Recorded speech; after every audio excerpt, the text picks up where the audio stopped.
Hello YouTube, and welcome back to my review, Black Legion Supplement. So, in the last review we went over the Warlord traits and the extra special rules, allies, chosen, stuff like that. So in this part we are going to go over the Chaos Artifacts, and we'll get one page of Chaos Artifacts, but there's 6 artifacts here.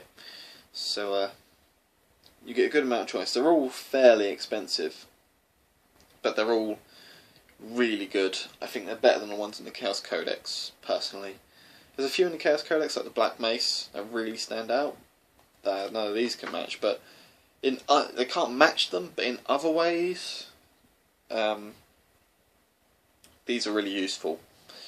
So, first one is a serpentine.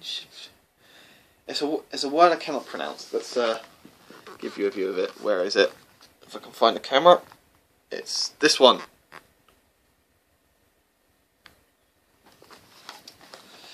It's a 30-point demon weapon.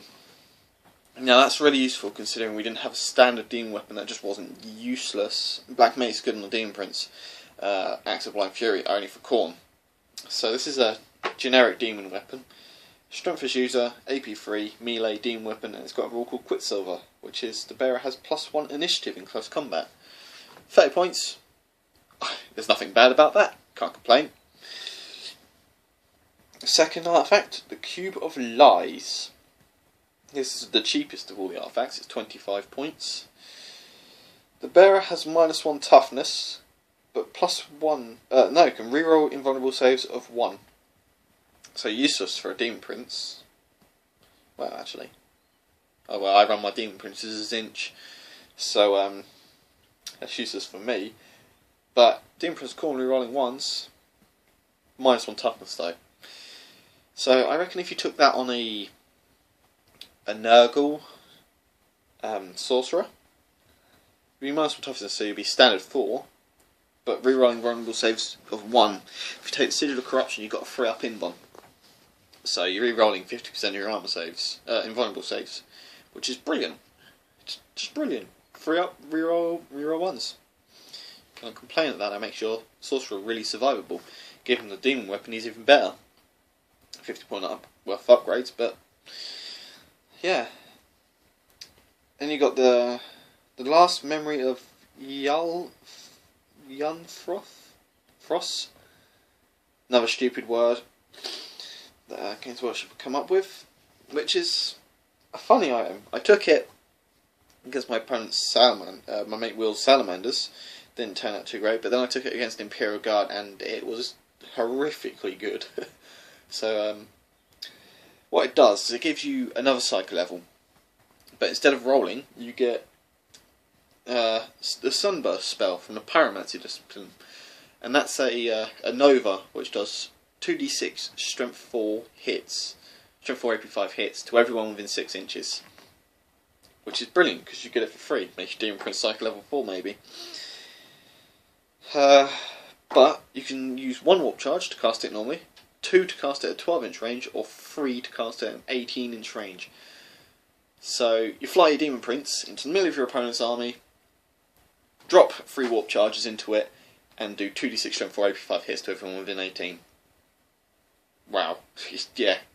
That, it sounds so amazing, but you've got to be fighting the right army. 7 hits on average. Against Marines you're going to kill like 1, maybe 2. Imperial Guard, it's going to do a lot more damage. Orcs, Tyrannies, a lot more damage. So depends on the army you're playing with if that's useful or not. The thing is, if you build a generic list of it in, you have the option of not using it because you've taken a high level psyker, but you can use it. Downside is if you use 2 warp charges or 3 warp charges to manifest a spell and fail to cast, poof, psyker is automatically removed from play. So yeah, if you take it, make sure you take a spell familiar, because you don't want your Demon Prince just pop. I mean, a level 3 Demon Prince is already expensive enough. Put that on him, even more expensive. You want the familiar, just to be sure you just don't evaporate. Right. Next artifact, the most expensive, 75 points. It's a one-shot weapon, range infinite, strength 5, AP 4, heavy 1, haywire maelstrom, large blast, ignore cover, 1 use only. Hellfire maelstrom, instead of rolling for armor penetration rolls normally, any vehicle, building or fortifications that are fully or partially beneath the marker suffer D3 automatic penetrating hits. That's like, wow.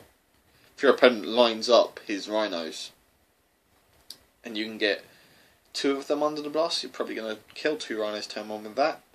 75 points, I wouldn't take it. I wouldn't have the points. And I don't think it's overly useful. Strength 5 AP 4. So you could wipe out some good infantry with it. But yeah, it's alright. And you got the Skull of Kernurger. Another stupid word. But this is the most useful item I think in the book. It gives the bearer Eternal Warrior and Adamantium Will. I like that on my Psyker because he gets instant death a lot, and if anyone tries to cast spells at my Psyker in his unit, I've got level 3 in there, so most likely already a 4 up Deny the Witch, 1 for being a Psyker, 6 up for being a 6 up naturally, 5 up for being a Psyker, 4 up for being a higher level. Adamantium Will takes it to a 3 up Deny the Witch. That is good. Considering how powerful psychic powers can be, really useful. Eternal Warrior, always nice. It means I don't die if I fail that reroll 1 invulnerable save. 3 up invulnerable save against that crack rocket. And then you've got the Hand of Darkness. Now this one I'm on the fence about. It's a good artifact, but when making close combat attacks, the bearer with the Hand of Darkness can instead choose to make a single special attack using the profile below. It's Strength times 2, AP 1, Melee, Armor Bane, Flesh Bane, Instant Death.